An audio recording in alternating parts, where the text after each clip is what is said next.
Hi everybody, welcome to Jin's Wall Street News. The U.S. Bureau of Labor Statistics reported Friday that the unemployment rate rose from 4.1% in October to 4.2% in November.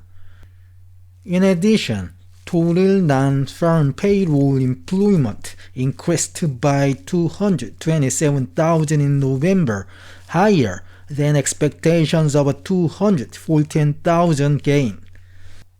According to the CME FedWatch Tool, traders are pricing in an 83.4% chance for 25 basis point cut in the FOMC meeting in December. 10-year Treasury yield falls to 4.15% as investors are focusing more on the rise in the unemployment rate than the increase in the total non-farm payroll employment.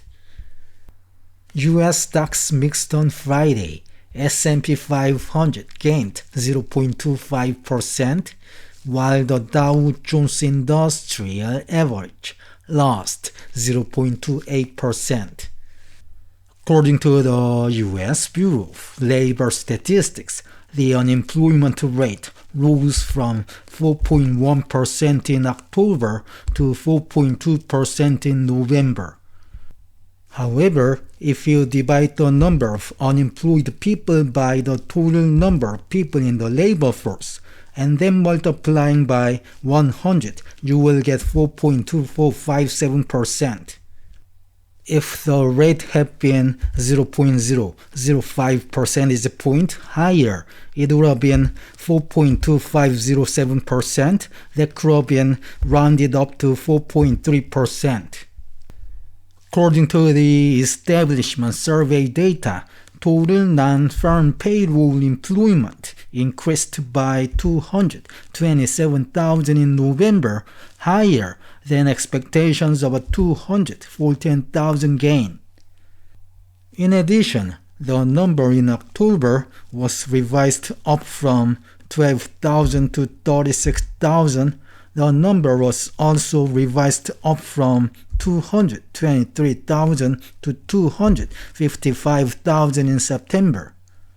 Employment decreased by 28,000 in retail trade, while private education and health services added 79,000 jobs, and leisure and hospitality also added 53,000 jobs in November.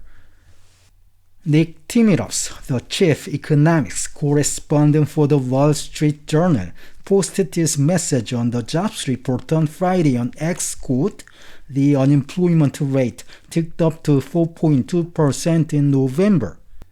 Unrounded, it was 4.246%, leaving it very close to the recent high of 4.253% recorded in July."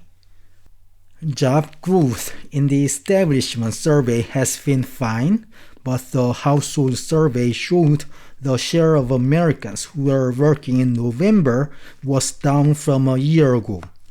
The number of unemployed at 7.145 million was also close to the July high of 7.163 million, unquote.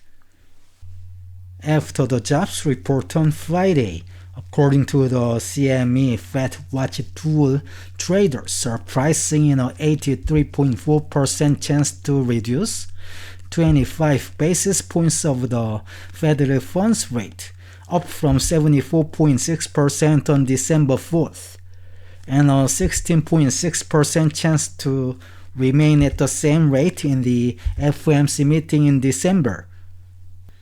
10-year Treasury yield had risen as the number of job openings rebounded to 7.7 million in October.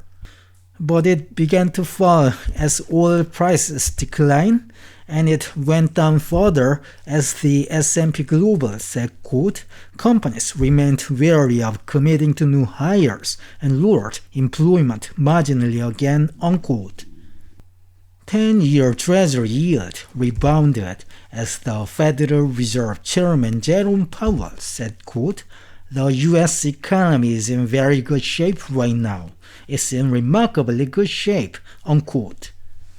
However, it decreased again as oil prices fell on Thursday after OPEC Plus decided to postpone oil production increases until April 2025.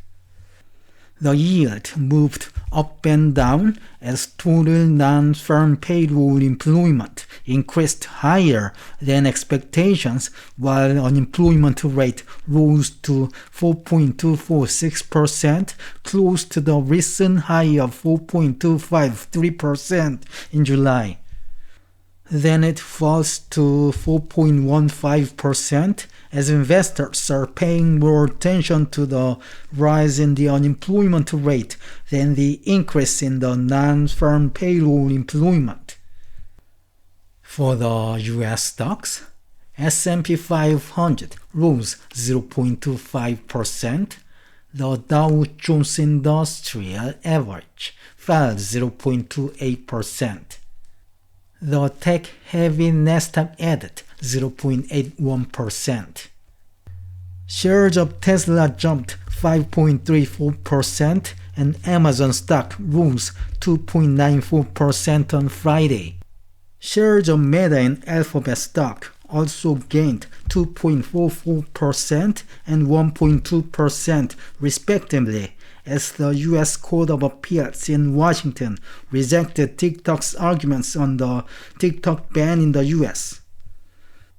Okay, this is the end of today's news. Thank you for watching.